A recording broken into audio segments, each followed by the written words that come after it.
22 ফেব্ৰুৱাৰীত ভূপেন বৰাই যোগদান কৰিব বিজেপিত। ভূপেন বৰাৰ বাসগৃহত বৈঠকৰ পিছতে ঘোষণা মুখ্যমন্ত্ৰী হিমন্ত বিশ্ব শৰ্মাৰ।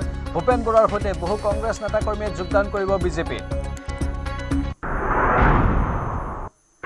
এতিয়া নিজৰ মতে একো কাম নকৰে গৌৰৱ গগৈয়ে। ইনক্লুচিভ মাইণ্ডে লিখি দিয়া কথা মতেহে কাম কৰে প্ৰদেশ কংগ্ৰেছৰ সভাপতিয়ে। ইনক্লুচিভ মাইণ্ডে কংগ্ৰেছৰ টিকটৰ নামত ব্যৱসায় কৰাৰ অভিযোগ মুখ্যমন্ত্ৰীৰ। আজি দুদিনীয়া কাৰ্যসূচীৰে অসমলৈ আহিব বিজেপিৰ ৰাষ্ট্ৰীয় সভাপতি নীতিন নবীন। ডিব্ৰুগড় আৰু তিনিচুকীয়াত কেইবাটাও সাংগঠনিক কাৰ্যসূচীত অংশগ্ৰহণ কৰিব ৰাষ্ট্ৰীয় সভাপতিগৰাকীয়ে। ভ্ৰমণৰ সময়ছোৱাত মন্ত্ৰী, বিধায়ক, সাংসদ, মণ্ডল, বুথ পৰ্যায়ৰ কৰ্মীসকলৰ সৈতে কৰিব মত বিনিময়। নিৰ্বাচনৰ পূৰ্বে প্ৰথমখন পৃষ্ঠা প্ৰমুখ সন্মিলনত অংশ ল'ব আৰু অনুষ্ঠিত হ'ব ডিব্ৰুগড়ত। শীঘ্ৰে অগপত যোগদান কৰিব কংগ্ৰেছ আৰু AIDFৰ 3 বিধায়কে। অগপ নেতৃত্বৰে বৈঠক ছিদ্দিক আহমেদ, নিজামুদ্দিন চৌধুৰী আৰু কৰিমুদ্দিন বৰভূঞাৰ। জাকিৰ হুছেইন লস্কৰেও যোগদান কৰিব অগপত। আজি মিচিংসকলৰ কৃষিভিত্তিক উৎসৱ আলি আই লৃগাং। মিচিং জনগোষ্ঠীয় লোকসকলৰ মাজত উখল মাখল পৰিৱেশ। ঐনিতমৰ সুৰ, চাই আপং, কোৰাঙৰ গোন্ধে আমোল মোলাইছে মিচিং গাঁৱৰ পদূলি। ৰাজ্যৰ ভিন্ন প্ৰান্তৰ লগতে মহানগৰীতো আলি আই লৃগাঙৰ আয়োজন।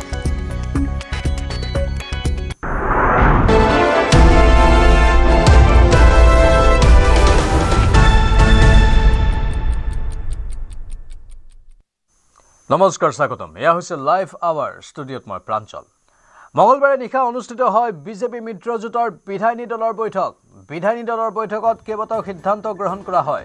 প্ৰধানমন্ত্ৰী নৰেন্দ্ৰ মোদীৰ উপস্থিতিত ভূমিহীন চাহ শ্ৰমিকক ভূমি পট্টা প্ৰদান কৰাৰ বাবে সিদ্ধান্ত গ্ৰহণ কৰা হয়। প্ৰধানমন্ত্ৰীৰ উপস্থিতিত মাৰ্চত আনুষ্ঠানিকভাৱে ভূমি পট্টা প্ৰদান কৰিব ৰাজ্য চৰকাৰে। এই অনুষ্ঠানৰ বাবে 4 গৰাকী মন্ত্ৰীক দায়িত্ব প্ৰদান মুখ্যমন্ত্ৰীৰ। মন্ত্ৰী জয়ন্ত মল্ল বৰুৱা, ডাঃ ৰণোজ পেগু, মন্ত্ৰী পীযুষ হাজৰিকা আৰু অশোক সিংঘলক দায়িত্ব প্ৰদান। কোন জিলাত কেতিয়া ভূমি পট্টা প্ৰদান কৰা হ'ব সেই সন্দৰ্ভত সিদ্ধান্ত ল'ব মন্ত্ৰীগোটে।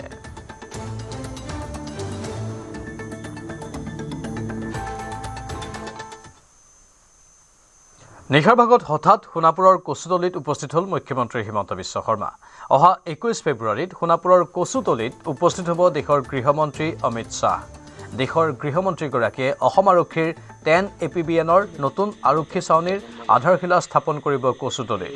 তাৰ পূৰ্বে নিশা সোণাপুৰৰ কচুতলীত উপস্থিত হৈ সামগ্ৰিক ব্যৱস্থাবোৰৰ বুজ ল'লে মুখ্যমন্ত্ৰীগৰাকীৰ লগতে মন্ত্ৰী পীযুষ হাজৰিকাই।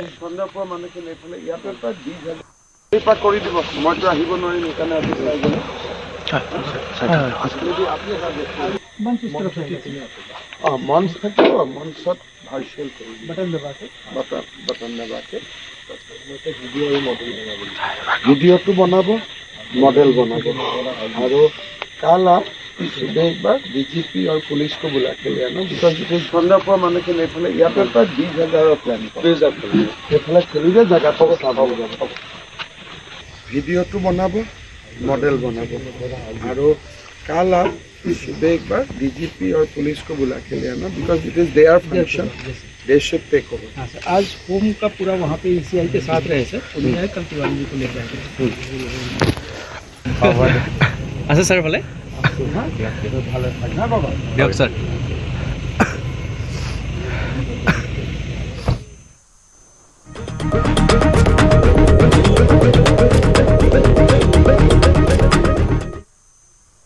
22 ফেব্ৰুৱাৰীত বিজেপিত যোগদান কৰিব সত্য কংগ্ৰেছ ত্যাগী ভূপেন বৰাই। গুৱাহাটীত বিজেপিত যোগদান কৰিব ভূপেন বৰাই। ভূপেন বৰাৰ সৈতে যোগদান কৰিব বহু কংগ্ৰেছ নেতা কৰ্মীয়ে। ইতিমধ্যে ভূপেন বৰাৰ বিজেপিত যোগদানত ৰাষ্ট্ৰীয় সভাপতি নীতিন নবীনে অনুমোদন জনাইছে। আনহাতে লখিমপুৰতো ভূপেন বৰাৰ নেতৃত্বত হ'ব বিজেপিৰ যোগদান কাৰ্যসূচী। লখিমপুৰ, ৰঙানদী, বিহপুৰীয়া, নাওবৈচাৰ বহু কংগ্ৰেছীয়ে যোগ দিব বিজেপিত। মঙলবাৰে নিশা ভূপেন বৰাৰ বাসগৃহত উপস্থিত হৈ ঘোষণা কৰে মুখ্যমন্ত্ৰী হিমন্ত বিশ্ব শৰ্মাই। এই সন্দৰ্ভত বুধবাৰে ভূপেন বৰাৰ সৈতে পুনৰ আলোচনা কৰিব মুখ্যমন্ত্ৰী হিমন্ত বিশ্ব শৰ্মাই। উল্লেখযোগ্য যে সোমবাৰে কংগ্ৰেছৰ পৰা পদত্যাগ কৰি বিজেপিত যোগদানৰ সিদ্ধান্ত লৈছিল ভূপেন বৰাই।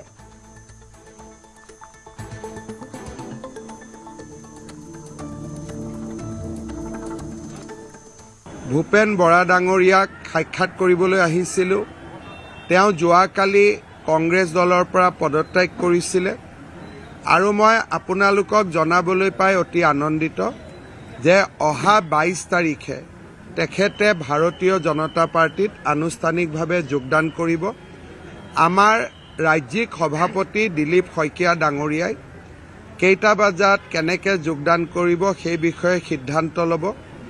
ভূপেন বৰা ডাঙৰীয়াৰ লগত তেখেতৰ সতীৰ্থ বহুকেইজন কংগ্ৰেছৰ নেতা কৰ্মীয়ে গুৱাহাটীত ভূপেন বৰা ডাঙৰীয়াৰ লগত যোগদান কৰিব আৰু লখিমপুৰ জিলাতো তেখেতৰ উদ্যোগত এটা যোগদান সমাৰোহ হ'ব, য'ত নেকি লখিমপুৰ, ৰঙানদী, বিহপুৰীয়া, নাওবৈচা আদিৰ যিখিনি আমাৰ কংগ্ৰেছৰ কৰ্মী আছে, কাৰ্যকৰ্তা আছে, নেতা আছে, তেওঁলোকেও ভূপেন বৰা ডাঙৰীয়াৰ লগত যোগদান কৰিব। মই বহুদিনৰ মূৰত লগ পালোঁ। কেইবাজনো আমাৰ পুৰণা কংগ্ৰেছৰ কাৰ্যকৰ্তাও আছিলে। সকলোৰে লগত বহি গপচপ কৰিলোঁ। ৰাজনীতিৰ কথা আজি ইমান পতা নাই। অহাকালি কোনোবা এটা সময়ত অকলে ভূপেন বৰাৰ লগত বহি বাকী পলিটিকেল কথাখিনি পাতি ল'ম। আজি মাত্ৰ ইমানে যে তেখেতে অহা 22 ফেব্ৰুৱাৰীত আমাৰ ভাৰতীয় জনতা পাৰ্টিত আনুষ্ঠানিকভাৱে যোগদান কৰিব। ভূপেন বৰাৰ বাবে বিজেপিত আসনৰ কোনো অভাৱ নাই, লাগিলে জালুকবাৰীতে নিৰ্বাচন খেলিব ভূপেন বৰাই। ভূপেন বৰাক কাষত বহুৱাই এই মন্তব্য মুখ্যমন্ত্ৰী হিমন্ত বিশ্ব শৰ্মাৰ। ভাল সমষ্টিত ভূপেন বৰাই নিৰ্বাচন খেলাটো বিজেপিয়ে বিচাৰে বুলি তাৎপৰ্যপূৰ্ণ মন্তব্য কৰে মুখ্যমন্ত্ৰীয়ে। ভূপেন বৰাই জালুকবাৰীত খেলিলেও হ'ব। ভূপেন বৰাৰ কাৰণে চাওক, জিকোৱা হাৰোৱা ৰাইজে কৰিব, কিন্তু ভূপেন বৰাই ইলেকশ্যন খেলিবৰ কাৰণে বিজেপিৰ দৃষ্টিভংগীৰ পৰা ভাল চিটৰ এটা অভাৱ নাই। লাগিলে জালুকবাৰীত খেলিব, অসুবিধাটো কি আছে? খেলিব পাৰে, কোনো কথা নাই। আমাৰ পাৰ্টীয়ে ডিচাইড কৰে কোন ক'ত খেলিব। ময়োতো ক'ব নোৱাৰোঁ মই ক'ত খেলিম, ভূপেন বৰাইও ক'ব নোৱাৰে কোনে ক'ত খেলিব। কিন্তু ভূপেন বৰা ডাঙৰীয়াই এটা বিজেপিৰ দৃষ্টিভংগীৰ পৰা ভাল চিটত তেখেতে নিৰ্বাচনত প্ৰতিদ্বন্দ্বিতা কৰক, তাক আমি বিচাৰোঁ। আৰু তেওঁৰ লগত চিটৰ কথা মই আলোচনা কৰাও নাই, কাৰণ কোনো ভূপেন বৰাৰ পৰ্যায়ত বাৰ্গেনিং কৰি মানুহে জইন নকৰে। যেতিয়া কিবা এটা বস্তুৰ প্ৰতি একদম ভাগি পৰে মন, তেতিয়াহে দলত যোগদান কৰে। তেওঁ কংগ্ৰেছৰ পৰা বিজেপিত যোগদান MLA হোৱাৰ কাৰণেতো কৰা নাই। কালি গোটেইকেইজন কংগ্ৰেছৰ লিডাৰ ইয়াতে আহিছিল। ভূপেন বৰাইতো ক'ব পাৰিলেহেঁতেন মোক ছেফ চিট এটা দিয়ক আৰু মই MLA হ'ম। কালিৰ দিনটো তেওঁ যি বিচাৰিলেহেঁতেন কংগ্ৰেছে এইটোকে দিলেহেঁতেন। সেইকাৰণে তেখেতে চিটৰ কাৰণেতো অহা নাই।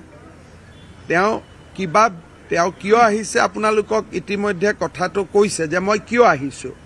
গতিকে যি মানুহে এটা বহুত কথা কষ্ট পাই আহে, তেওঁৰ লগত আপুনি এইটো চিটত খেলক, মই এইটো চিটত খেলিম, মই ভাবোঁ এইটো ব্যক্তিজনৰ প্ৰতি অসন্মান দেখুওৱা। গতিকে সেনেকুৱা ধৰণৰ কথা আলোচনা কৰাৰ পৰিৱেশো নাই।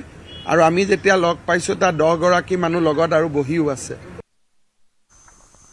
ভূপেন বৰাৰ কংগ্ৰেছ ত্যাগ সন্দৰ্ভত পত্নীৰ প্ৰতিক্ৰিয়া। 8 মাহ ধৰি হতাশাত ভুগি আছিল ভূপেন বৰা। ভূপেন বৰাৰ সিদ্ধান্তক লৈ আশাবাদী পত্নী। মই আশাবাদী, আৰু এয়া মানে এখেতেও বহুত দিন ধৰক আজি 8 মাহমান মই দেখিছোঁ যে এখেত বহুত অলপ হতাশত ভুগিছিলে। মই ভাবিছোঁ আৰু মই পত্নী হিচাপে এখেতে যি ডিচিশ্যন লয়, আমি ফেমিলি হিচাপে তেওঁৰ লগতে আছোঁ। আমি কি ডিচিশ্যন লয়, কেনেকুৱা ডিচিশ্যন লয়, সেইবোৰত আমি কেতিয়াও হস্তক্ষেপ কৰা নাছিলোঁ। কিন্তু তেওঁ যি লৈছে ভাল ডিচিশ্যন, সেইটো আমি সকলোৱে ভাল বুলিয়ে ভাবিছোঁ। বাইদেউ কোনোবা সুধিছোঁ যে আজি মুখ্যমন্ত্ৰী ডাঙৰীয়া আপোনালোকৰ ঘৰলৈ আহিলে, বহু বছৰৰ বিৰতিৰ অন্তত আজি ঘৰত কি কেনেকুৱা অকণমান? মই তাকে ভাল লাগিছে, মুখ্যমন্ত্ৰী ডাঙৰীয়া আমাৰ ঘৰলৈ আহিছে। আৰু আমি যেতিয়া 10 বছৰ কাৰ্যকাল এখেত বিধায়ক হৈ আছিলে, দিছপুৰত আমাৰ ঘৰ ওচৰা ওচৰি আছিলে, কোৱাৰ্টাৰকেইটা ওচৰা ওচৰি আছিলে। তেতিয়া প্ৰায়ে লগ পাই আছিলোঁ। মোৰ পুত্ৰসকলো তেওঁলোকৰ নন্দিলহঁতৰ লগত এনেকৈ খেলা খেলিয়ে কৰিছিলে। কিন্তু বহুত দিন অলপ আঁতৰ আছিলোঁ। আজি সেই আগৰ দিনখিনিও মনত পৰি গৈছে, ভাল লাগিছে। আমি আচলতে ক'তো হস্তক্ষেপ নকৰোঁ। পত্নী হিচাপে তেওঁ যি সিদ্ধান্ত লৈছে, তেওঁ নিজে ভাবি চিন্তি লৈছে, সেয়া নিশ্চয় ভালেই হ'ব। কংগ্ৰেছত হিন্দু নেতাৰ কোনো স্থান নাই। কংগ্ৰেছত থকা হিন্দু নেতা বিজেপিলৈ আহিব। কংগ্ৰেছৰ মুছলমান নেতা যাব ৰাইজৰ দললৈ। টিকট ক্ৰয় কৰিব পৰা সকলেহে কংগ্ৰেছত থাকিব। যাৰ পিতৃ মাতৃ মন্ত্ৰী বিধায়ক আছিল তেওঁলোক কংগ্ৰেছত থাকিব। বিজেপিৰ লগতে ৰাইজৰ দলৰ উত্থান হ'ব।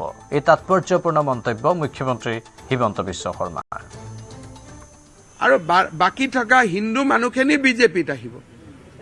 Congress will remain either with a party who can purchase a ticket or with those people whose fathers and mothers were in the Congress, they were MLA, they were minister like that. So BJP will also gain, Raijor Dal will also gain. Muslim leader will go to Raijor Dal, Hindu leaders, whoever is remain will come to BJP. I think he is the last recognized Hindu leader in the Congress party. So we are very happy to have him in our party. Our national president Sri Nitin Nobin has already approved his joining. Rather, he welcomed him. He has already he conveyed my when I talked to him, he has given his approval too. And Bhupen Bora will be given all sort of respect, dignity. And will always respect his stature, and BJP joining BJP will be like for him it will be a homecoming. কংগ্ৰেছৰ সকলো সংখ্যালঘু নেতাই বেয়া পায় ৰকিবুল হুছেইনক। TikTok লৈ এতিয়া সংখ্যালঘু অঞ্চলতেই মহাভাৰত হ'ব। ইনক্লুচিভ মাইণ্ডে কংগ্ৰেছৰ টিকটৰ নামত ব্যৱসায় কৰিছে। ইনক্লুচিভ মাইণ্ডে দুটা নামৰ লিষ্ট পঠাই দিছে। ৰকিবুল হুছেইনক ধুবুৰীৰ আসনখন জিতেন্দ্ৰ সিঙে দিছিল। জিতেন্দ্ৰ সিঙক ৰজাঘৰৰ মানুহ বুলি কটাক্ষ মুখ্যমন্ত্ৰীৰ। মাটিৰ মানুহ নহয় জিতেন্দ্ৰ সিং। জিতেন্দ্ৰ সিং মাটিৰ মানুহ হ'লে আগদিনা ভূপেন বৰাক দায়িত্ব দি পিছদিনা ৰকিবুল হুছেইনক দায়িত্ব নিদিলেহেঁতেন। ভূপেন বৰাৰ লগত প্ৰদ্যুৎ বৰদলৈ অথবা দেৱব্ৰত শইকীয়াক দায়িত্ব দিলে সংঘাত নহ'লহেঁতেন। ৰকিবুল হুছেইনক দায়িত্ব দিয়াৰ বাবে এই পৰিৱেশৰ সৃষ্টি হৈছে। জিতেন্দ্ৰ সিঙে নাজানে নেকি ভূপেন বৰা আৰু ৰকিবুল হুছেইনৰ সম্পৰ্ক ভাল নহয় বুলি? ৰকিবুল হুছেইনক কংগ্ৰেছৰ সব মাইনৰিটি লিডাৰে বেয়া পায়। আৰু এতিয়া টিকটৰ পিছততো মাইনৰিটি এৰিয়াতে মহাভাৰত হ'ব। কাৰণ কালি ইলেকশ্যন কমিটিৰ মিটিং পাতিছে, 7টা নাম লৈছে। কিন্তু ইনক্লুচিভ মাইনে অলৰেডি বিজনেছ কৰি দুটা নামৰ লিষ্ট পঠাই দিছে। ধুবুৰী চিটটো তেওঁক জিতেন্দ্ৰ সিঙে দিছিলে, আৰু জিতেন্দ্ৰ সিঙো ৰজাঘৰৰ মানুহটো, তেওঁ এনেকুৱাই। গতিকে তেওঁ আৰু কি মাটিৰ মানুহটো নহয়। যদি জিতেন্দ্ৰ সিং মাটিৰ মানুহ হ'লহেঁতেন তেতিয়াহ'লে আগদিনাখন ভূপেন বৰাক দায়িত্ব দি পিছদিনাখন ৰকিবুল হুছেইনক দিয়ে নেকি? তেল আৰু পানী যে দুয়োটাই কথা পাত, এইটো ডিছকাশ্যন কেনেকৈ হ'ব? তেওঁলোকে যদি ভূপেন বৰাক ৰাতিপুৱা ক'লেহেঁতেন যে ভূপেন তুমি অকলে যাব নালাগে, টেক প্ৰদ্যুৎ অলছো, গণ্ডগোলে নহয়, টেক দেৱব্ৰত অলছো। ভূপেনক ক'লে টেক ৰকিবুল। তাৰমানে এইটো জিতেন্দ্ৰ সিঙে নাজানে নেকি যে ৰকিবুল হুছেইন আৰু ভূপেন বৰাৰ সম্পৰ্কটো ঠিক নহয়? তেওঁলোকে চিন্তাই নকৰে, ভাবে হাম ভোল দিয়াটো কৰনা হি পাৰেগা। So they have very limited knowledge about the real life. Rakibul হুছেইনৰ পিতৃও মন্ত্ৰী আছিল। কংগ্ৰেছৰ বহু মুছলমান নেতাই এতিয়াও সংগ্ৰাম কৰি আছে। সাধাৰণ পৰিয়ালৰ মুছলমান নেতাৰ কংগ্ৰেছত ভৱিষ্যত নাই। কংগ্ৰেছত সংগ্ৰাম কৰি থকা মুছলমান নেতাই যোগদান কৰিব ৰাইজৰ দলত। অহা বছৰ ব্লু ব্লাড নথকা তথা তৃণমূল পৰ্যায়ৰ পৰা অহা কংগ্ৰেছৰ মুছলমান নেতাই যোগ দিব ৰাইজৰ দলত। এই ভৱিষ্যতবাণী মুখ্যমন্ত্ৰী হিমন্ত বিশ্ব শৰ্মাৰ। Raqibul Hussain father was a minister, but there are many Congress Muslim leaders are today struggling, whose fathers and mothers were not leaders. They were from simple family, but for them also no future. So they will join in the Akhil Gogoi's party in days to come. You write another prediction from me. By next year, all hard-working Muslim leaders in the Congress party without blue blood will join Raijor Dal. Because they cannot come to BJP, they will join Raijor Dal. And Congress party will eventually become a very minuscule party. Primarily, the grassroots Muslim workers will go to the Raijor Dal. যিমান তৃণমূলৰ Congress struggle কৰি কৰি কংগ্ৰেছৰ নেতা হৈছে তেওঁলোক অখিল গগৈ ৰাইজৰ দলত যাব। ভূপেন বৰাই পদত্যাগ কৰাৰ পাছতেই কংগ্ৰেছত ধুমুহা। কংগ্ৰেছৰ বিপৰ্যয়ৰ পিছত হঠাৎ প্ৰিয়ংকা গান্ধীৰ অসম ভ্ৰমণ বাতিল। আজি অসমলৈ নাহে কংগ্ৰেছ নেত্ৰী প্ৰিয়ংকা গান্ধী। দুদিনীয়া কাৰ্যসূচীৰে কাইলৈহে অসমলৈ আহিব প্ৰিয়ংকা গান্ধী। আজি কেইবাখনো বৈঠকত ভাগ লোৱাৰ কথা আছিল প্ৰিয়ংকা গান্ধীয়ে। জিলা সভাপতি, কংগ্ৰেছৰ বিধায়ক, সাংসদ আৰু অসম প্ৰদেশ কংগ্ৰেছৰ 5খন কমিটিৰ সৈতে বৈঠকত অংশগ্ৰহণ কৰাৰ কথা আছিল কংগ্ৰেছ নেত্ৰীগৰাকীয়ে।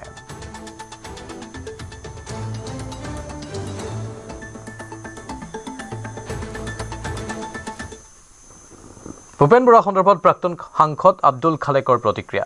কংগ্ৰেছৰ প্ৰতি আস্থা থকা মানুহ কোনোদিন বিজেপিত যাব নোৱাৰে।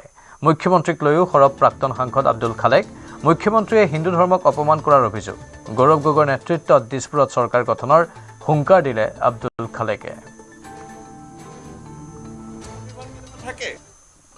যদি কংগ্ৰেছৰ আদৰ্শৰ প্ৰতি ভূপেন বৰাৰ আস্থা আছে, তেওঁ কোনো কাৰণত বিজেপিত নাযায়। সেই মানুহ কংগ্ৰেছৰ পৰা ওলাই গৈ নিজে দল খুলিব পাৰে, অন্য কোনো ধৰ্মনিৰপেক্ষ দলত যাব পাৰে, কিন্তু অন্ততঃ বিজেপিত নাযায়। কাৰণ মান অভিমান কেতিয়াবা থাকে। অভিমান কৰি স্বাভিমান অভিমান যি বুলি কওক, মই নিজেও 3 দিন দলৰ পৰা নাছিলোঁ, কিন্তু আমিতো বিজেপিত যোৱা নাই। গতিকে যিসকলে কংগ্ৰেছৰ আদৰ্শত বিশ্বাস কৰে, কংগ্ৰেছ যিসকলৰ আত্মাত লুকাই আছে, তেওঁলোক কেতিয়াও বিজেপিলৈ যাব নোৱাৰে। ভূপেন বৰাৰ দল ত্যাগৰ পিছতেই কংগ্ৰেছত অব্যাহত আছে ব্যাপক খহনীয়া। এইবাৰ কংগ্ৰেছ দল ত্যাগ মিডিয়া উপাধ্যক্ষ কল্যাণ ভাগৱতীৰ। যুৱ কংগ্ৰেছৰ সাধাৰণ সম্পাদকো আছিল কল্যাণ ভাগৱতী।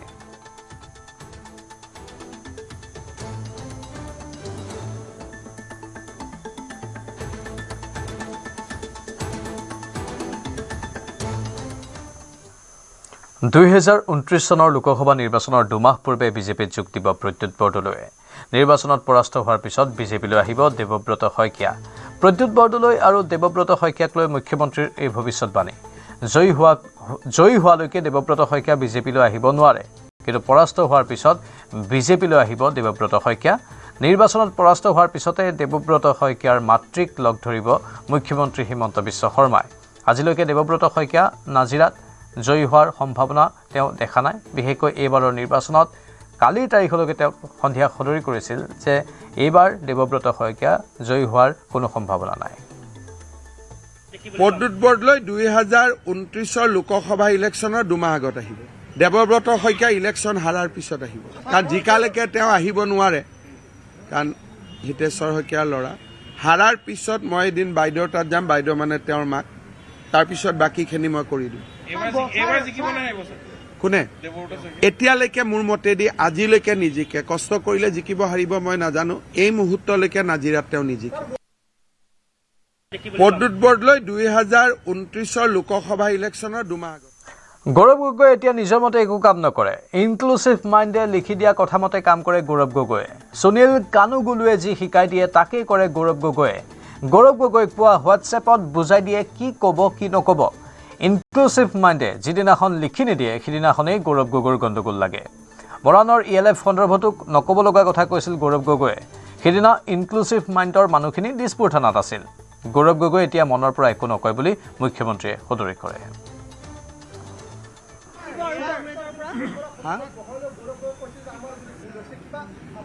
সেইটো তেওঁক সুনীল কানুগুলে শিকাই দিছিলে ক'বৰ কাৰণে।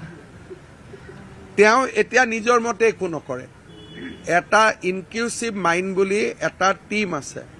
ৰাতিপুৱাই তেওঁক লিখি দিয়ে তুমি এনেকুৱা চাৰ্ট পিন্ধিবা, এনেকে কথা ক'বা, এনেকে।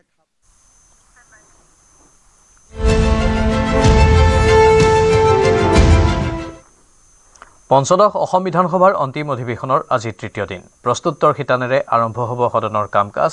পৰিপূৰক দাবী মঞ্জুৰী সন্দৰ্ভতো সদনত চলিব বিতৰ্ক। আমাৰ সাংবাদিক বিষ্ণু শইকীয়া লাইভত আছে। বিষ্ণু, পৰিৱেশ চাব বিচাৰিছোঁ, লগতে কাৰ কাৰ মন্তব্য আপুনি সংগ্ৰহ কৰিছে? মানৱ ডেকাৰ কিছু মন্তব্য আছে, শুনিব বিচাৰিছোঁ। ভূপেন বৰাক লৈ কিন্তু আগতে বিজেপিৰ ফালৰ পৰা বহু আক্ৰমণ কৰা গৈছে। আপোনালোকে সেইবিলাক আপোনালোকে এতিয়া মানে আপোনালোকৰ কিবা পিং পং হৈ থাকে। ভূপেন বৰাক কেতিয়া আমি সমালোচনা কৰিছিলোঁ? আমি সমালোচনা কংগ্ৰেছ দলকে কৰিছিলোঁ। আমি কংগ্ৰেছৰ নেতা ভূপেন বৰাক আমি সমালোচনা কৰিছোঁ। ভূপেন বৰাই বিজেপিৰ নেতা মানৱ ডেকাই সমালোচনা কৰিছিলে, ব্যক্তিগত বস্তুটো নাথাকে নহয়। গতিকে আপোনালোকে এতিয়া মানে আপোনালোকক লাগে নেৰেটিভ, যেতিয়া এইটো ফেইল মাৰে সেইটোত জঁপিয়াই, সেইটোত ফেইল মাৰে সেইটোত জঁপিয়াই, তেনেকেতো নহ'ব নহয়। আপোনালোকৰ নেৰেটিভ মতে আমি নচলিম নহয়। কমিশ্যন বৰাকে ধৰি বিভিন্ন সময়ত বিভিন্ন কথা কওক, চাওক আপোনালোকে এইবিলাক কোনে কৈছিলে? আপোনালোকে নহয় কোনে? এই আপোনালোকে কৈছিলে এইবিলাক কথা, আপোনালোকৰ টিভিবিলাকত ওলাইছিলে। আমি তেনেকে পৰ্যালোচনা নকৰোঁ। আমাৰ কাৰণে অসমৰ স্বাৰ্থটোৰ ওপৰত কোনো ব্যক্তি ওপৰত নহয়, আমাৰ অসমৰ খিলঞ্জীয়া মানুহৰ, আমাৰ স্বাভিমানী অসমীয়াৰ স্বাৰ্থটো চবতকৈ ওপৰত। আজি ভূপেন বৰা ডাঙৰীয়াই তাৰ পক্ষত থিয় হৈছে। গতিকে I am proud of mister Bhupen Bora. মানে ভূপেন বৰা মোৰ কান্ধৰ ওপৰত থিয় হৈ ল'ব নেকি? অবান্তৰ কথা যে কৈ থাকে। মানে আপোনাৰ কি হৈছে? আপুনি মন্ত্ৰী হ'ব, আপুনি বনাব নেকি? ন, অবান্তৰ কথা কিয় কৈ থাকে? ইলেকশ্যন আছে সন্মুখত, তাৰমানে আপুনি মানি ল'লে যে বিজেপি চৰকাৰ হ'ব নেকি? মানি ল'লে নাই? কওক, মানি ল'লে বিজেপি চৰকাৰ হ'ব বুলি মানি ল'লে নাই? দি দিয়ক ব্ৰেকিং নিউজ। মানি ল'লে নাই আপুনি বিজেপি চৰকাৰ হ'ব বুলি? আপোনালোকে যথেষ্ট হেঁচা প্ৰয়োগ কৰিছিল ভূপেন বৰাৰ ওপৰত, ভূপেন বৰাৰ ঘৰত নটিচ। কোনো হেঁচা নহয়, কোনো হেঁচা। আপোনালোকে একেবাৰে সৰু বস্তুলৈ কিয় যায়? প্ৰশ্নটো কৰিব দিয়ক। ভূপেন বৰা পৰিয়ালৰ মানুহ শাস্তিমূলক বদলীকৰণ কৰা হৈছিল, তেওঁ ভাইটিৰ ব্যৱসায় গুচি গৈছিল, ভূপেন বৰা ঘৰৰ ওপৰত নটিচ আহিছিল, আৰু এতিয়া শেহতীয়াভাৱে তেওঁ নাৰী নিৰ্যাতনৰ কাৰণে মহিলা এই কিবা অশ্লীল ইংগিতৰ কাৰণে মহিলা আয়োগৰ গোচৰ ৰুজু কৰা হৈছিল, আৰু অৱশেষত এতিয়া বিজেপিক গৈ পেলাই তেওঁ সম্পূৰ্ণভাৱে নিকা আৰু আপোনালোকৰ আপোনাৰ মতে আপুনি আৰু অখিল গগৈৰ মতে ভূপেন বৰা ভাল মানুহ নে বেয়া মানুহ? সেইটো প্ৰথমতে ক্লিয়াৰ কৰি লওক। মানে বিজেপিত জইন কৰিলে বেয়া মানুহ হৈ যায়? দি থৈছে নহয় বিভিন্নজনক। আপোনালোকে পৰহি দেখোন আপোনাৰ মানে অখিল গগৈ ডাঙৰীয়াই পৰহি দেখোন কান্ধত উঠাই লৈ গুচি যাম বুলি কৈছিলে। কিয় কৈছিলে? বেয়া মানুহ। বিজেপিত গুচি গ'লে চব ভাল হৈ যায় নেকি? আগতে মানে তাৰপৰা পৰহি অখিল গগৈ বেয়া মানুহজনৰ ফেভাৰত কৈ আছিলে। আপুনি কিয় হিংসা কৰে? আমাৰ অসমীয়া ল'ৰা এজন, কৃষক নেতা এজন, পৰ্টেল চেনেল এটা মালিক হৈছে, আপোনাক কিয় হিংসা? ভালে পাব লাগে, হয় নে নহয় কথাটো? বিজেপিত গ'লে দুখমুক্ত হৈ যায়। মই সেই কথা, আপুনি কিয় অখিল গগৈক ইমান হিংসা কৰে? এজন অসমীয়া ল'ৰা, খেতিয়কৰ ঘৰৰ ল'ৰা, কৃষক নেতা এজনে এটা যদি ভাল ক্ৰছ কাৰেণ্টৰ নিচিনা পৰ্টেল চেনেলৰ মালিক হয়, আপুনি কিয় দুখ কৰে? মইতো I am proud of Akhil Gogoi যে আজি কৃষকৰ পৰা গৈ এটা ভাল পৰ্টেল চেনেলৰ মালিক হৈছে। আপুনি কিয় বেয়া পাইছে? বিজেপিত গ'লে দুখমুক্ত হৈ যায় নেকি সকলো? চাওক, বিজেপি আইডিঅলজিৰ ওপৰত চলে, ব্যক্তিৰ ওপৰত নচলে।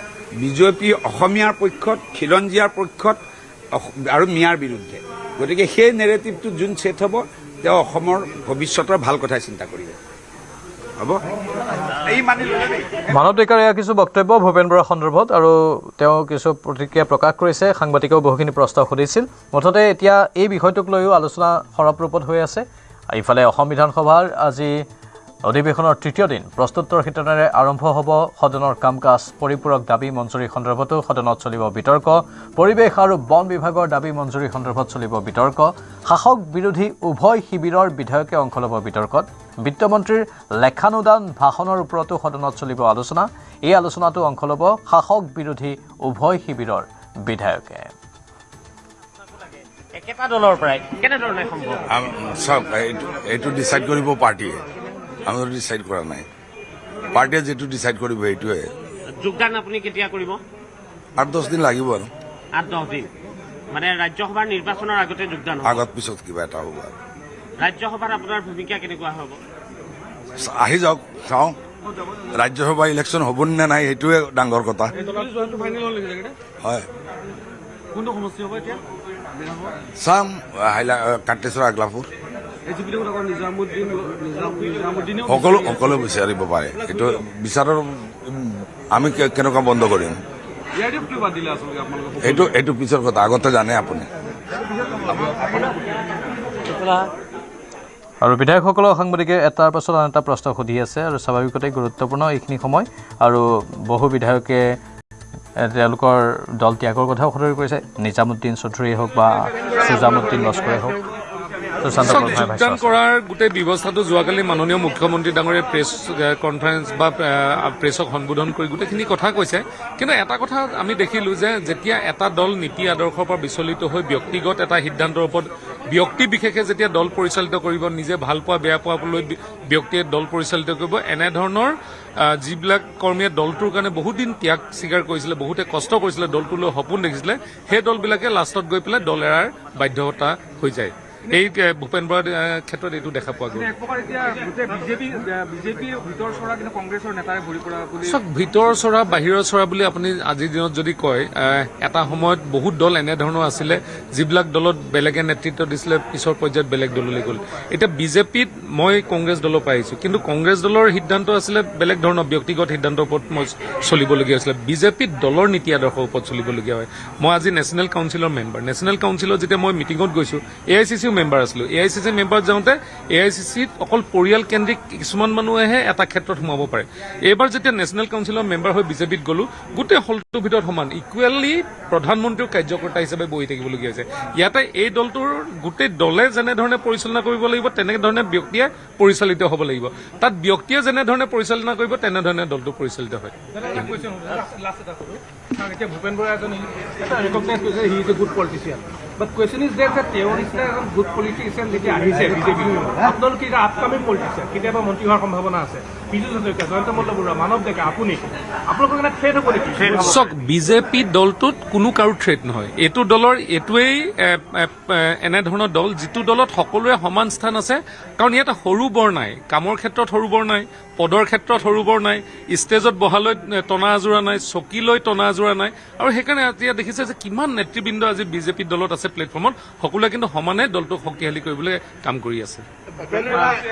আৰু এটা কথা কালিৰ দিনটোত ভূপেন বৰাই এই কথাটো কৈছে যে বিৰোধী দলপতি দেৱব্ৰত শইকীয়াক আঁতৰোৱাৰ কাৰণেও ৰখিব লৈছে নে? চাওক, মই কংগ্ৰেছ দলটো এৰা প্ৰায় 5 বছৰ হৈছিলে। যোৱা এটা বছৰত কি চলি আছে মই গম নাপাওঁ, কিন্তু তাৰ আগতে আপুনি থকাৰ সময়তে 6 বছৰ মই থকা সময়ত চাওক, মই থকা সময়ত মই কি হ'ল, 29জন আমি বিধায়ক জিকি আহিলোঁ।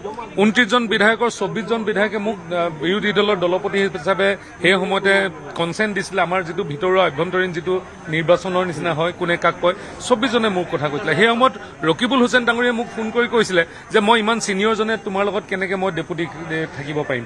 এই ধৰণৰ বহুত কথা ইয়াৰ ভিতৰত আছে যিবিলাকে দলটোত থাকিব নোৱাৰে। ইয়াতে জিনিয়ৰিটি আৰু ছিনিয়ৰিটি নাই। আজিৰ দিনত প্ৰধানমন্ত্ৰী ডাঙৰীয়া কোন, কিমান ছিনিয়ৰ, নীতিন নবীন ডাঙৰীয়া কিমান ছিনিয়ৰ। ইয়াতে বয়সৰ তাৰতম্য নাথাকে, ইয়াতে পদ আৰু ইয়াতে সন্মান ভাৰতীয় জনতা পাৰ্টিত।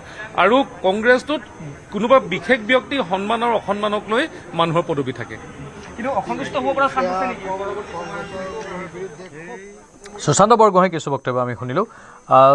অসম বিধানসভাৰ অধিৱেশনৰ তৃতীয় দিনটোত সকলো বিধায়ক আহিছে আৰু কিছু সময়ৰ পাছতেই বিতৰ্ক হ'ব বিভিন্ন বিষয় সন্দৰ্ভত। আমি সেই সময়তো পোনপটীয়া সম্প্ৰচাৰ মই কৈছোঁ, এই 5টা বছৰত ভাৰতীয় জনতা পাৰ্টীৰ চৰকাৰখনত ক'ৰবাত মন্ত্ৰী হ'বৰ কাৰণে গোটা ঠেলা লাগিলে নেকি? নাই লগা ক'তো। সকলো সন্তুষ্ট, মন্ত্ৰী সন্তুষ্ট, বিধায়ক সন্তুষ্ট, কাৰ্যকৰ্তা সন্তুষ্ট, মুখ্যমন্ত্ৰী ডাঙৰীয়াই পৰিচালনা কৰিছে, দলৰ দিলীপ শইকীয়া ডাঙৰীয়াই পৰিচালনা কৰিছে, ভৱেশ কলিতা ডাঙৰীয়া, ইয়াতে সকলোকে কাৰণে কাম আছে আৰু সকলোৱে সেই কামটো নিষ্ঠাৰে কৰে। সুশান্ত বৰগোহাঁইৰ ভাষ্য আছিলে।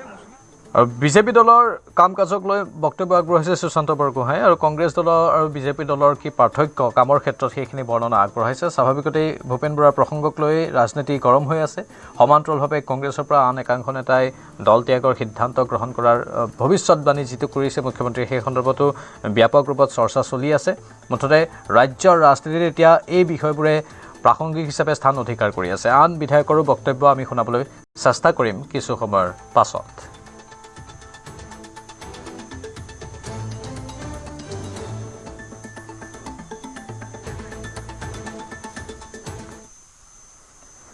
বিজেপিত নহয় বিৰোধী ঐক্যৰ আলোচনা।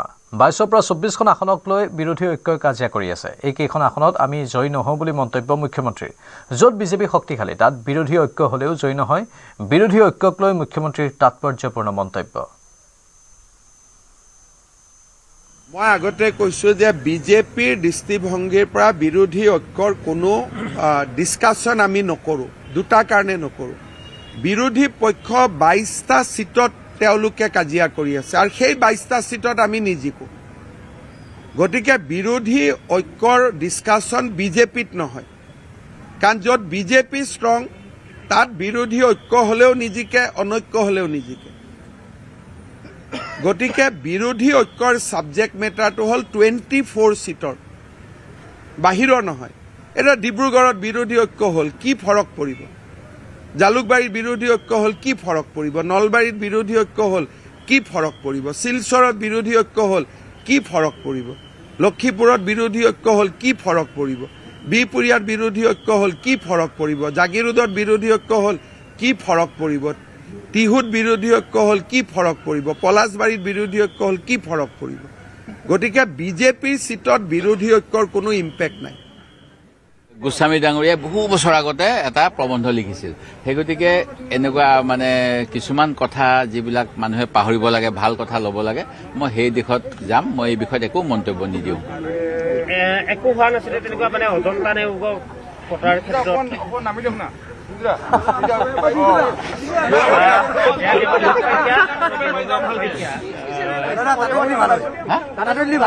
তাতে যাম নি পদিয়ামত যাব পদিয়ামত যাব গৈছে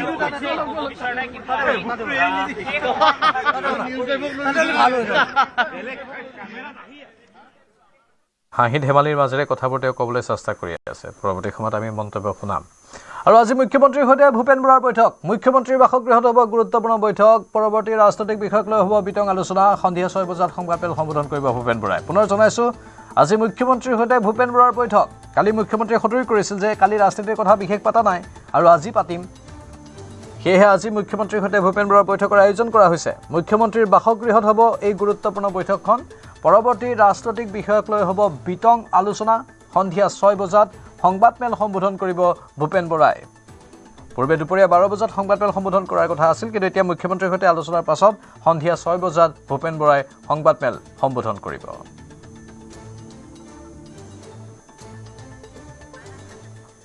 অভিজ্ঞতা আছে সেই গতিকে যিকোনো ভোটাৰক আমি আকৃষ্ট কৰিব পাৰিব লাগে আৰু দলৰ প্ৰতি আমি আনুগত্য প্ৰকাশ কৰাটো প্ৰয়োজন অকল আমি পদবী গ'লেই যে কি আমাৰ সকলো গুচি যাব দলত এই কথা ভাবিব নালাগে ৰাইজে আমাক মনত ৰাখিব যদি আমি বিচাৰোঁ পদবীয়ে মনত নাৰাখে কাকো আৰু গৌৰৱ গগৈ যিটো মানে পাকিস্তান লিংকৰ যিটো চৰ্চা সেইটো ভূপেন বৰা তেওঁ কৰি থৈ গৈছে এই বস্তুটো আপোনালোকে কেনেকৈ হেৰি কৰিব এইটোতো মুখ্যমন্ত্ৰীয়েতো ফুটুকাৰ ফেন কৰিলে তেওঁ যিমান দম দি কৈ আছিলে আপোনালোকৰ চকু কপালত উঠি যাব কোনো মানে আপোনালোকে গ্ৰহণ কৰিব নোৱাৰিব এনেকুৱা তথ্য দিম আৰু মই প্ৰথম দিনাৰ পৰা কৈ আছিলোঁ NIAক দিব লাগে এতিয়া মোৰ কথাটোৱে মানি ল'লে একো নোৱাৰিলে বলে নোৱাৰিলক পৰি নমস্কাৰ মুখ্যমন্ত্ৰীয়ে নমস্কাৰ কৰি আছে যিটো কথা মিছা কথা মিছাটো সঁচাটো আৰু গাৰ জোৰে কৰিব নোৱাৰি নিয়ম কানুনৰ কথা আছে কিন্তু মুখ্যমন্ত্ৰীয়ে এই দেশত আইন কানুনৰ কথা বিচাৰিব নিবিচাৰে সিদিনালৈকে ইমান অশ্লীল ইংগিত দিছে ভূপেন বৰা দেৱব্ৰত শইকীয়াই অসমীয়া ছোৱালীয়ে বেয়া পাব এই চব কথা কৈ আছিলে তাৰপিছত কালি কৈ দিলে কিবা কিবি কথা এনেকুৱা ৰাজনৈতিক স্বাৰ্থত অসমীয়া ভাষা আমাৰ আইন কানুন একোৱে ব্যৱহাৰ কৰিব নাপায় হৈ গ'ল বলা বলা কোন আহিছে কাক খেলা লৈছিলে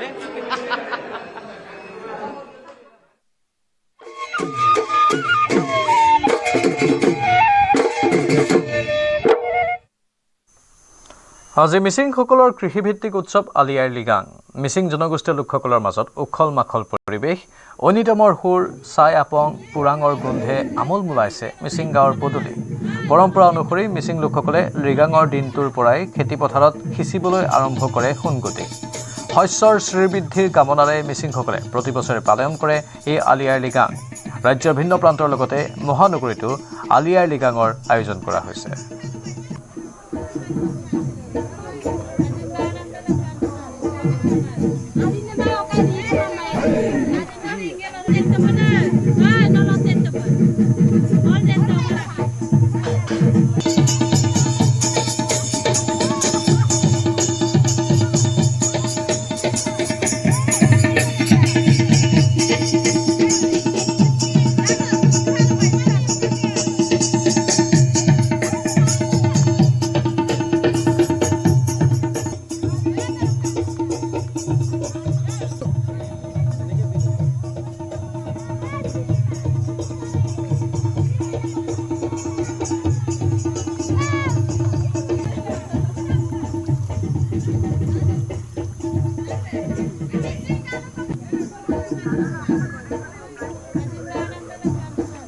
আলি আই লৃগাঙৰ এই আয়োজন বিভিন্ন প্ৰান্তত মিচিংসকলৰ কৃষিভিত্তিক উৎসৱ আলি আই লৃগাঙৰ উৎসাহ উদ্দীপনা বিভিন্ন প্ৰান্তৰ পৰা দৃশ্যবোৰ আহি আছে। আমাৰ সাংবাদিকসকলো সাজু হৈছে। কেইটামান মুহূৰ্তৰ পাছতে আমি পোনপটীয়া সম্প্ৰচাৰো আগবঢ়াম। মিচিং জনগোষ্ঠীয় লোকসকলৰ মাজত এতিয়া উখল মাখল পৰিৱেশ। ঐনিতমৰ সুৰ, চাই আপং, পুৰাঙৰ গোন্ধে আমোল মোলাইছে মিচিং গাঁৱৰ পদূলি। পৰম্পৰা অনুসৰি মিচিং লোকসকলে লৃগাঙৰ দিনটোৰ পৰাই খেতিপথাৰত সিঁচিবলৈ আৰম্ভ কৰে সোণগুটি। শস্যৰ শ্ৰীবৃদ্ধিৰ কামনাৰে মিচিংসকলে প্ৰতি বছৰে পালন কৰে আলি আই লৃগাং। ৰাজ্যৰ ভিন্ন প্ৰান্তৰ লগতে গুৱাহাটীতো আলি আই লৃগাঙৰ আয়োজন কৰা হৈছে, গহপুৰতো আয়োজন কৰা হৈছে। গহপুৰৰ পৰা আমাৰ সাংবাদিক পলাশক আমি যোগাযোগ কৰিম, শিৱসাগৰৰ পৰা প্ৰদীপক যোগাযোগ কৰিম। এনেধৰণে বিভিন্ন প্ৰান্তৰ পৰা আমাৰ সাংবাদিকসকলক যোগাযোগ কৰিবলৈ চেষ্টা কৰিম আৰু সেই স্থানবোৰত আলি আই লৃগাঙৰ কেনে পৰিৱেশে বিৰাজ কৰিছে সেয়া আমি জানিবলৈ চেষ্টা কৰিম। এয়া চাংঘৰত বিভিন্ন খাদ্য ৰান্ধি থকাৰ দৃশ্য দেখুৱাইছোঁ আৰু এই খাদ্যবোৰৰ জুতি ল'বলৈ বহু লোকে ভিৰ কৰে। যিহেতু কৃষিভিত্তিক এটা উৎসৱ হয়, এই কৃষিভিত্তিক উৎসৱটিয়ে সকলোৰে মনত ব্যাপক উৎসাহ উদ্দীপনা কঢ়িয়াই আনে। গোটেই বছৰটোৰ বাবে যাতে কৃষি শস্য ভালদৰে তেওঁলোকে উৎপাদন কৰিব পাৰে তাৰ বাবে প্ৰাৰ্থনা কৰে আৰু সেই প্ৰাৰ্থনাৰেই এই আলি আই লৃগাঙৰ আয়োজন কৰা হৈছে। এয়া মিচিং গাভৰুসকলক দেখা গৈছে। মিচিং সাজপাৰেৰে হাঁহি মুখে তেওঁলোকে কেমেৰাৰ সন্মুখত উপস্থিত হৈছে। অতিথিসকলক আপ্যায়নো কৰা হ'ব। বিভিন্ন খাদ্য সামগ্ৰী প্ৰস্তুত কৰা হৈছে, চাই আপং প্ৰস্তুত কৰা হৈছে। এই দৃশ্যবোৰ দেখিছোঁ। শিৱসাগৰৰ পৰা সাংবাদিক প্ৰদীপ গগৈ লাইভত আছে। প্ৰদীপ, শিৱসাগৰৰ কোনটো স্থানত আলি আই লৃগাঙৰ আয়োজন কৰা হৈছে, গোটেই পৰিৱেশটো চাব বিচাৰিছোঁ। হয়, মই বৰ্তমান উপস্থিত আছো শিৱসাগৰৰ কাংকানগৰত আৰু এই কাংকানগৰৰ এই মিচিং জনগোষ্ঠীয় লোকসকলেও ইয়াত আলি আই লৃগাং পৰম্পৰাগত ৰীতি নীতিৰে উদযাপন কৰিছে আৰু মই প্ৰথমে ইয়াত যি কৃষিভিত্তিক যিহেতু এই উৎসৱ, ইয়াত কৃষি বীজ সিঁচি ইতিমধ্যে তেওঁলোকে কৃষি কাৰ্যৰ শুভাৰম্ভ কৰিছে আজিৰ দিনটোৰ পৰা আৰু বৰ্তমান তেওঁলোকে যি গীত নৃত্য পৰিৱেশন কৰিছে, তেওঁলোকৰ মিচিং ঐনিতম পৰিৱেশন কৰিছে, মই তাৰ মাজলৈ লৈ যাব বিচাৰিছো।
আপুনি পৰিৱেশ দেখুৱাই থাকক। গহপুৰৰ পৰা আমাৰ সাংবাদিক পলাশো আছে লাইভত। পলাশ, গহপুৰৰ কোনটো স্থানত আলি আই লৃগাঙৰ আয়োজন কৰা হৈছে, চাব বিচাৰিছোঁ পৰিৱেশ। গহপুৰৰ প্ৰতিটো প্ৰান্ততে প্ৰাঞ্জল, য'ত মিচিং জনগোষ্ঠীয় লোকসকল আছে প্ৰতিটো প্ৰান্ততে আলি আই লৃগাং উৎসৱ পালন কৰা হৈছে। যিহেতু আজি ফাগুন মাহৰ প্ৰথমটো বুধবাৰ আৰু মই উপস্থিত আছো গহপুৰৰ নৌগুটি অঞ্চলত। নৌগুটি অঞ্চলত প্ৰায় 200ৰো অধিক পৰিয়াল একত্ৰিত হৈ তেওঁলোকে ৰাজহুৱাভাৱে উদযাপন কৰিছে আলি আই লৃগাং। যিহেতু কৃষিভিত্তিক উৎসৱ, যিখিনি তেওঁলোকৰ পৰম্পৰা সেইখিনি তেওঁলোকে পুৱাৰে পৰা আৰম্ভণি কৰি আছে। সহযোগীয়ে দেখাব ইয়াত গুমৰাগ নৃত্য পৰিৱেশন কৰি আছে নাচনীসকলে। তাৰ সমান্তৰালকৈ যি তেওঁলোকৰ শস্যৰ যি বীজ সিঁচা পৰম্পৰা সেয়া তেওঁলোকে ৰাইজ ইয়াত একত্ৰিত হৈছে মিচিং ৰাইজ। যিহেতু ফাগুন মাহৰ প্ৰথমটো বুধবাৰ কৃষিভিত্তিক উৎসৱ আৰু আলি আই লৃগাং বুলি ক'লে আচলতে মিচিং জনগোষ্ঠীয় লোকসকলৰ মাজত উৎসাহ দেখা যায় আৰু আমি ঐনিতমো শুনিম। ইয়াৰ ডেকা গাভৰুসকল আছে, তেওঁলোকৰ লগত আমি কথা পাতিম। পূৰ্বে পৰিৱেশটো দেখাইছো, কি এক সুন্দৰ পৰিৱেশ। সহযোগীয়ে দেখাব। আমি ঐনিতমৰ মাজলৈ সোমাই গৈছো। ঐনিতম শুনিব বিচাৰি আপোনালোকৰ পৰা। ঠিক আছে, আমি আজি ঐনিতমেৰে আমি এই লৃগাংখন আমি আৰম্ভ কৰিছো। লৃগাঙতে কলে মই পুৰাঙা পিন মুকুৱাবিনে, লৃগাঙতে কলে মই পুৰাঙা পিন মুকুৱাবিনে, গুমৰাং মাক চং চং কটনি ফাকি আপোনাৰ দিনে বগা বৰ্মন অৰুণাচল যিটো পাহাৰ যিটো পাহাৰ পাবলে মন মনাময়া তোমাৰ হিয়া তোমাৰ হিয়া নিশ্চয় খুব সুন্দৰ এক পৰিৱেশ ঐনিতমৰ সুৰ আমি শুনিবলৈ পাইছোঁ ডেকাসকলে ঐনিতম গাই আছে শিৱসাগৰতো একেই পৰিৱেশ প্ৰদীপ খাদ্যৰ কি আয়োজন কৰা হৈছে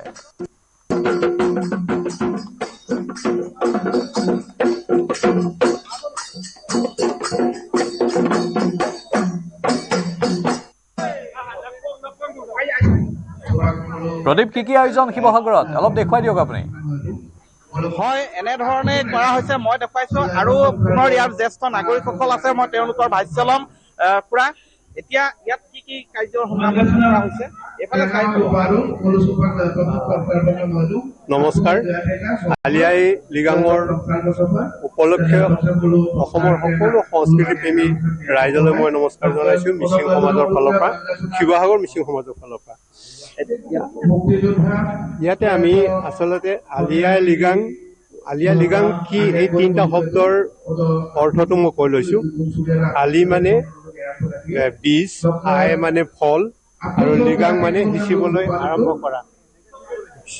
আৰম্ভ কৰা তো আলি আই লৃগাং মানে শস্যৰ বীজ ৰোপণ কৰা বা সিঁচাৰ আৰম্ভণি দিন ইয়াত আমি এই মেঘেলা গছ আমি 5 জোপা আমি বেৰি ধৰিছোঁ তাৰপিছত মেঘেলা গছৰ আমি পাতবোৰ অকণমান বান্ধি থওঁ তাৰ কাৰণটো হ'ল দেৱতাবিলাকে যাতে দেউ দি পিনি আমাৰ এই অনিষ্ট নষ্ট কৰিব নোৱাৰে তাৰপিছত আমি ইয়াত এটা 3 ভাগ আমি পুৰাং থৈছোঁ তাৰপিছত আমি কেচিকেৰ থৈছোঁ পৰ আপং থৈছোঁ এই 3 ভাগৰ প্ৰথম ভাগটো আমি উৎসৰ্গা কৰা হৈছে আমাৰ উৰ্বৰা শক্তি দিয়া চিটকিন কেদে নানে মানে বসুমতী আইক আমি ইয়াত অৰ্পণ কৰা হৈছে যাতে শস্য ভাল কৰাব লাগে তাৰ পিছৰ ভাগটো আমি এই অঞ্চলৰ ৰুতুমুই মানে ডাঙৰীয়াক দিয়া হয় আৰু তাৰ পিছৰ ভাগটো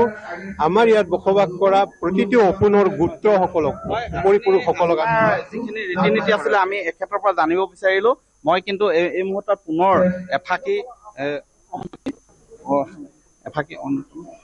এতিয়া গান জানে এতিয়া নিয়ম কৰিছে আৰু কি কৰা হ'ব এতিয়া আৰম্ভ কৰিব এতিয়া মই দেখাইছো এয়া বৰ্তমান তেওঁলোকে ইয়াত পুনৰ তেওঁলোকৰ যি পতাকা উত্তোলনৰ কৰিব ইয়াতে তেওঁলোকৰ প্ৰথম যি পুৰাতন ৰীতি নীতি আছিলে সেই অনুসৰি তেওঁলোকে ইয়াতে শস্য সিঁচিলে আৰু ইয়াৰ পিছতে বৰ্তমান ধন্যবাদ জনাইছো প্ৰদীপ আৰু পলাশ আমি পৰৱৰ্তী সময়ত পুনৰ পোনপটীয়া সম্প্ৰচাৰ আগবঢ়াম উন্মনা ফাগুনৰ মদাৰ ফুলা বতৰত পহিলা বুধবাৰে ৰাজ্যৰ মিচিং ভূমিপুত্ৰসকলে উলহ মালহেৰে উদযাপন কৰিছে হেঁপাহৰ আলি আই লৃগাং গুমৰাগৰ গুমগুমনিত মুখৰিত হৈ পৰিছে চৌপাশ সুদূৰৰ পৰা ভাহি আহিল ঐনিতমৰ সুমধুৰ সুৰ তিয়ক জাজিমুখৰ মিচিং গাঁৱত পুৱাই সূৰ্য দেৱতাক স্মৰণ কৰি পূৰ্বপুৰুষক সুঁৱৰি পথাৰৰ এচুকত পৰম্পৰা ৰক্ষা কৰি ধান সিঁচা পৰ্বৰে আৰম্ভ হ'ল লৃগাং সমান্তৰালভাৱে গুমৰাগৰ গুমগুমনিত মুখৰিত হৈ পৰিল চৌপাশ জীয়ৰী বোৱাৰী সকলো মতলীয়া হৈ পৰিল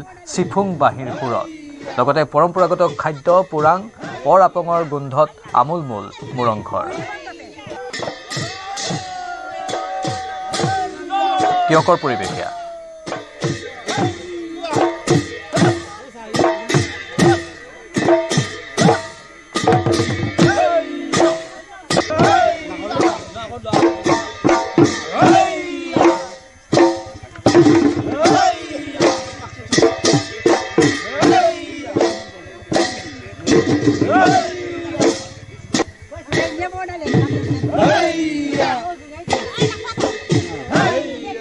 তিয়কৰ জাজিমুখৰ পৰিৱেশ দেখুৱাম জাজিমুখত আচলতে সমূহীয়াভাৱে তেওঁলোকে আলি আই লৃগাং আয়োজন কৰিছে আৰু পুৱাই তেওঁলোকে যি আচলতে আলি আই লৃগাঙৰ পুৱাৰ তেওঁলোকৰ যিটো প্ৰথমটো কাৰ্যসূচী তেওঁলোকৰ যি আচলতে পৰম্পৰাগতভাৱে উদযাপন কৰি অহা এই আলি আই লৃগাঙৰ ধান সিঁচা পৰ্ব ইতিমধ্যে ধান সিঁচা পৰ্ব আৰম্ভ কৰিছে সকলোৱে ইয়াতে সমন্বয়ৰ বাৰ্তা লৈ তেওঁলোকে এনেধৰণে আচলতে লিগাং আয়োজন কৰিছে মই সেই পৰিৱেশটো পোনে পোনে দেখুৱাইছো মিচিং ডেকা গাভৰুসকলৰ ঐনিতম গুমলাগৰ পথাৰ আচলতে ৰজনজনাই গৈ পৰিছে এই মুহূৰ্তত যিহেতু অকণমান মই এজন বৰ ধুনীয়া ডেকা দেখিছো মিচিং ডেকা দেখিছো লিগাঙৰ শুভেচ্ছা জনাইছো যিহেতু খুব সুন্দৰকৈ ইয়াতে গুটি সিঁচা পৰ্ব আৰম্ভ হৈছে মই কথাখিনি জানিম ইয়াৰ বহু তাৎপৰ্য আছে লিগাঙৰ কেৱল মাত্ৰ গীত নৃত্যই যিহেতু নহয় এই কথাখিনি অকণমান জানে পোনপ্ৰথমে মই আপোনাৰ এই মাধ্যমৰ জৰিয়তে অসমবাসী ৰাইজক মোৰ ফালৰ পৰা আলি আই লিগাং শুভেচ্ছা যাচিছো আলি আই লিগাং সম্পূৰ্ণ বুলি ক'লে বেয়া হ'ব কিন্তু আপোনাৰ কৃষিভিত্তিক হয় আপোনাৰ আলি আই লিগাং যোনটো আলি আই লিগাঙৰ আপোনাৰ সম্পূৰ্ণ অৰ্থ হৈছে আলি মানে হৈছে আপোনাৰ বীজ আই মানে হৈছে আপোনাৰ ফল আৰু লিগাং মানে হৈছে আপোনাৰ শস্য সিঁচা আৰম্ভণি মানে আপোনাৰ যোনটো সম্পূৰ্ণ অৰ্থ চাবলৈ গ'লে আজিৰ দিনটোৰ পৰা মানে আপোনাৰ যোনটো বীজ সিঁচা আৰম্ভণি হয় আপোনাৰ মেইনকৈ আজি আপোনাৰ আহু ধান হওক বাও ধান হওক আজিৰ দিনটোৰ পৰা মানে আৰম্ভণি কৰা হয় আৰু যিহেতু এই আচলতে লিগাঙে এটা সমন্বয়ৰ কিন্তু বাৰ্তা বহন কৰি আহিছে আৰু এই লিগাংটো হৈছে মিচিংসকলৰ একেবাৰে তোমালোকৰ প্ৰাণৰ উৎসৱ হয়নে হয় হয় আপোনাৰ আলি আই লিগাং অকল মানে কৃষিৰ ওপৰতে ভিত্তি হৈ নাথাকে আপোনাৰ নৃত্য নাচ আপোনাৰ যোনটো আজিৰ দিনটোত সকলো আপোনাৰ য'তেই নাথাকক মানে একলগ হৈ পিনে নাচ গান খাদ্য আদি সকলো মানে একেলগে কৰা হয় তো আপোনাৰ খাদ্যটো বিভিন্ন ধৰণৰ খাদ্য দেখিবলৈ পাব আজিৰ দিনটোত আপোনালোকে গাহৰি মাংস হওক পুৰাং হওক আপং হওক মানে আপঙৰো আপোনাৰ বিভিন্ন ধৰণৰ আপং পাব তো মাটিমাহৰ লগত গাহৰি ঔটেঙাৰ লগত গাহৰি আদি সকলো আজি খাদ্য পোৱা যায় আৰু নিশ্চয় ধন্যবাদ জনাইছো শুভেচ্ছা জনাইছো মই কিছু আচলতে তেওঁলোকৰ যি মিচিঙৰ চাংঘৰ সেই চাংঘৰৰ কিছু পৰম্পৰা আছে সেই পৰম্পৰাৰ পিছতে মই কৃষি যি বীজ সিঁচা পৰম্পৰা তাৰ মাজলৈ লৈ যাম এনেধৰণে সকলোৱে তেওঁলোকৰ যি আচলতে চাংঘৰত এনেধৰণে গুমৰাগ কৰে সকলোৱে আৰু ইয়াতে বিভিন্ন আজি আচলতে সুস্বাদু তেওঁলোকৰ খাদ্যৰ সমাহাৰ ঘটে আৰু গুমৰাগ কৰি সকলোৱে এনেধৰণে নিজৰ চাংঘৰত প্ৰদৰ্শন কৰে মই সেই পৰিৱেশটো দেখুৱাইছো আজি অসমলৈ আহিব বিজেপিৰ ৰাষ্ট্ৰীয় সভাপতি নীতিন নবীন ডিব্ৰুগড় আৰু তিনিচুকীয়াত কেইবাটাও সাংগঠনিক কাৰ্যসূচীত অংশগ্ৰহণ কৰিব ৰাষ্ট্ৰীয় সভাপতিগৰাকীয়ে ভ্ৰমণৰ সময়ছোৱাত মন্ত্ৰী বিধায়ক সাংসদ মণ্ডল বুথ পৰ্যায়ৰ কৰ্মীসকলৰ সৈতে কৰিব মত বিনিময় নিৰ্বাচনৰ পূৰ্বে প্ৰথমখন পৃষ্ঠা প্ৰমুখ সন্মিলন অনুষ্ঠিত হ'ব ডিব্ৰুগড়ত বুধবাৰে বিয়লি 1:45 ডিব্ৰুগড় বিমানবন্দৰত উপস্থিত হ'ব বিয়লি 5 বজাত ডিব্ৰুগড় জিলা পুথিভঁৰালত বিভিন্ন ক্ষেত্ৰৰে জড়িত নাগৰিকসকলৰ সৈতে প্ৰবুদ্ধ সন্মিলনত অংশগ্ৰহণ কৰিব আনহাতে 19 ফেব্ৰুৱাৰীত তিনিচুকীয়ালৈ ৰাওনা হ'ব নীতিন নবীন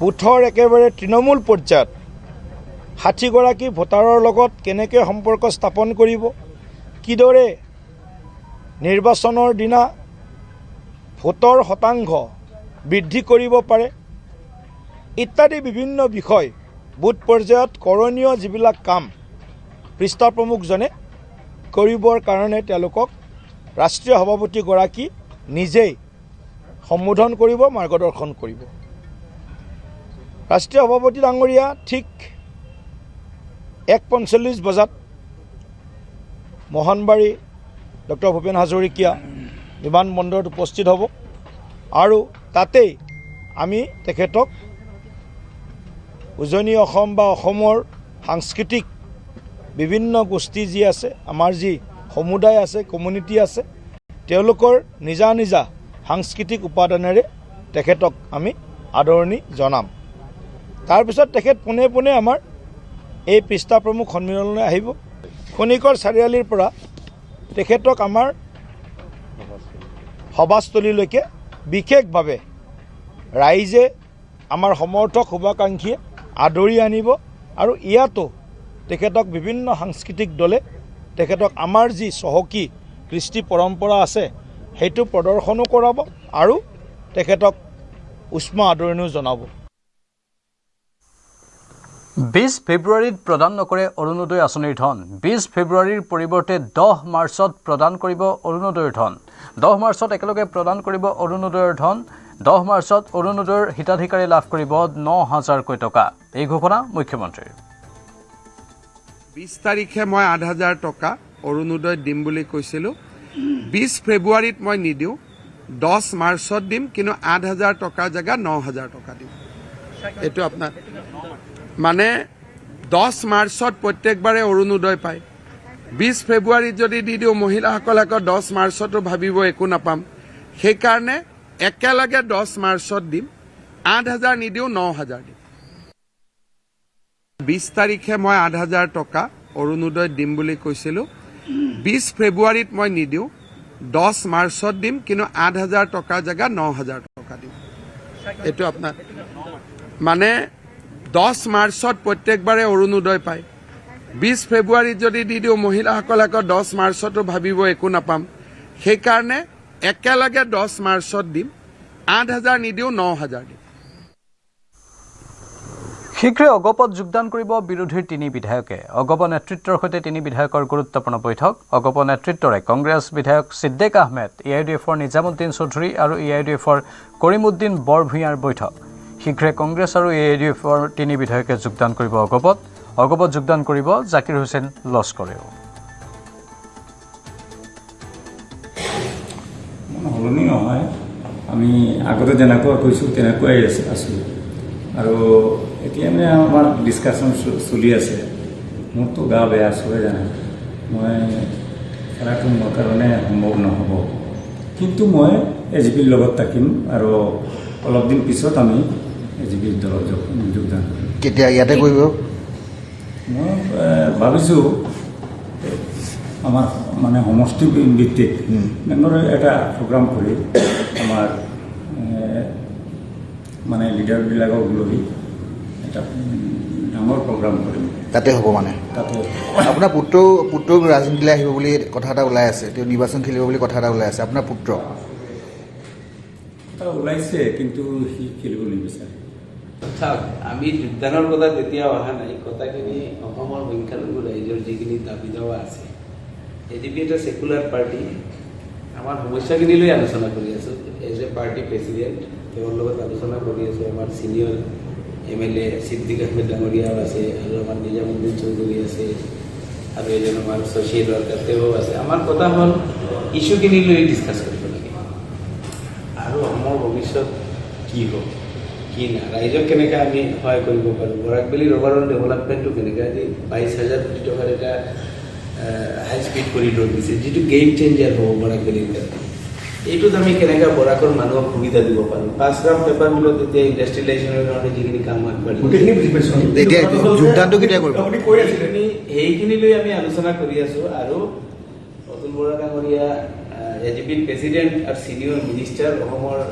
চুকে কোণে বৰাক ব্ৰহ্মপুত্ৰ সকলো ফালে তেওঁৰ চকু আছে আৰু তেওঁৰ ডেভেলপমেণ্ট বিচাৰে সেইকাৰণে এইখিনি লৈ আলোচনা কৰি আছোঁ আমাৰ মানুহখিনিক যদি সুবিধা দিব পাৰোঁ তেতিয়াহ'লেতো যি ৰাইজৰ কাৰণে যি সিদ্ধান্ত ল'ব লগা আছে ল'ম আৰু ইতিমধ্যে সিদ্ধান্ত লৈছে নেকি মানে ৰাইজৰ স্বাৰ্থত আপোনালোকে এজিপিত যাব চাওক এতিয়ালৈকে এজিপিত যাম নাযাম কথাটো আজি পটককৈ কৈ দিয়াটো ঠিক নহ'ব ৰাইজৰ হকে কথা পাতি আছোঁ যি আলোচনা হ'ব যাম এছেম্বলিৰ পিছত মোৰ সমষ্টিতে যাম তেওঁলোকেও যাব আমাৰ তাত ইণ্টেলেকচুৱেল মানুহখিনি আছে আমাৰ মুৰব্বী আছে তেওঁলোকৰ লগত পাতি আমি এটা সিদ্ধান্তত যাম কি কৰিলে বৰাকবেলী ডেভেলপমেণ্টটো আগুৱাই লৈ যায় মহানগৰীত বিয়াৰ বজাৰ কৰিবলৈ আহি দুৰ্ঘটনাত প্ৰাণ গ'ল এগৰাকী যুৱতীৰ হস্পিটেলত জীৱন মৃত্যুৰে যুঁজিছে যুৱতীগৰাকীৰ ভাবী স্বামীয়ে মহানগৰীৰ কিলাৰ হাইৱেত পৰিণত 27 নম্বৰ ৰাষ্ট্ৰীয় ঘাইপথত ট্ৰাকে মহতিয়াই নিলে বাইকত অহা প্ৰেমিক প্ৰেমিকা এপ্ৰিলত আছিল দুয়োৰে বিয়া চিপাঝাৰৰ নুৰুল হক আৰু ৰীনা বেগমে বিয়াৰ বজাৰ কৰিবলৈ বাইকেৰে আহিছিল গুৱাহাটীলৈ পালচাৰ বাইকেৰে খানাপাৰা অভিমুখে আহি থকা অৱস্থাতে বেহাৰবাৰীত ট্ৰাকে মহতিয়াই লৈ যায় দুই প্ৰেমিক প্ৰেমিকাক ট্ৰাকৰ খুন্দাত ৰীনা বেগম নামৰ যুৱতীগৰাকীৰ মৃত্যু হোৱাৰ বিপৰীতে সংকটজনক অৱস্থাত প্ৰাৰ্থনা হস্পিটেলত চিকিৎসাধীন হৈ আছে নুৰুল হক ইপিনে দুই বাইক আৰোহীক মহতিয়াই ট্ৰাকসহ পলায়ন কৰে চালকে ব্ৰিজৰ একদম মাথাত মূৰত তাত মানে এখন গাড়ীয়ে খুন্দিয়াই থৈ গৈছে মোৰ দাদা হয় এক্সিডেণ্ট হৈছে আৰু ইয়াতে বহুত ক্ৰিটিকেল কণ্ডিশ্যন আৰু এতিয়া কি নাম আছিলে দাদা নুৰুল হক আৰু ছোৱালীজনীৰ কি নাম আছিলে ৰীণা বেগম তেওঁলোকৰ বিয়া হোৱাৰ কিবা কথা শুনিছোঁ এপ্ৰিলত বিয়া আছিল তেওঁলোকৰ হয় আৰু গুৱাহাটীত বজাৰ কৰিবলৈ আহিছিল তেনেকুৱা হয় সদ্য ঘোষিত অসম লোকসেৱা আয়োগৰ ফলাফলত 14 নম্বৰ স্থানত উজলিল যোৰহাটৰ প্ৰিয়ম বৰা যোৰহাটৰ চিপাহীখোলা গছপুৰীয়া গাঁৱৰ কৃষক বিপুল বৰা আৰু কৰবী বৰাৰ কন্যা প্ৰিয়ম বৰা প্ৰথমবাৰৰ বাবে অৱতীৰ্ণ হৈছিল অসম লোকসেৱা আয়োগৰ পৰীক্ষাত তেওঁক হলি ফ্লাৱাৰ স্কুলৰ পৰা স্কুলীয়া অসম ৰাইফলছ পাব্লিক স্কুলৰ পৰা উচ্চতৰ পৰীক্ষাত সুখ্যাতিৰে উত্তীৰ্ণ হৈ দিল্লীৰ লেডি শ্ৰীৰাম কলেজৰ পৰা প্ৰিয়মে 2024 বৰ্ষত বুৰঞ্জী বিভাগত স্নাতক ডিগ্ৰী লাভ কৰিছিল তাৰ পিছত দিল্লীৰ মিৰাণ্ডা হাউচৰ পৰা স্নাতকোত্তৰ ডিগ্ৰী লাভ কৰে আৰু অৱতীৰ্ণ হৈছিল APSC প্ৰথম প্ৰচেষ্টাতে সফল হোৱা প্ৰিয়ম বৰাই অসম চৰকাৰক ধন্যবাদ জনাই ক'লে কেইবছৰমানৰ আগলৈকে APSC আমাৰ দৰে মধ্যবিত্তৰ কাৰণে সপোন আছিল কিন্তু বৰ্তমানৰ চৰকাৰে সেই ধাৰণা সলনি কৰিলে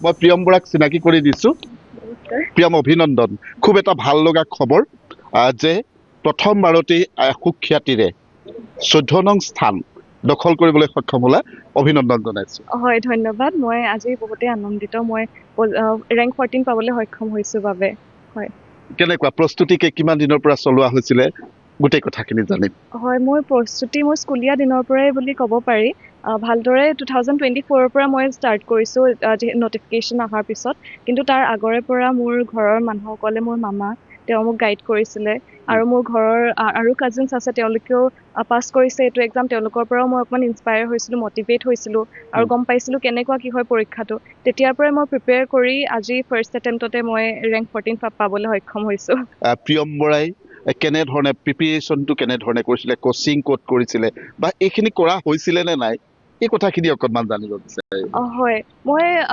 আমাৰ যোনটো এইবাৰ প্ৰিলিমছ হৈছিলে বহুতেই বেছি আনএক্সপেক্টেড আছিলে পেপাৰখন তো তাত মোৰ ক'বলৈ গ'লে মোৰ নিজৰ যোনখিনি আগৰ সৰুৰে পৰা পঢ়া আছিলে ক্লাছ 6ৰ পৰা ধৰি আমি যোনখিনি পঢ়া শুনা কৰিছিলোঁ সেয়া বহুত হেল্প কৰিছিলে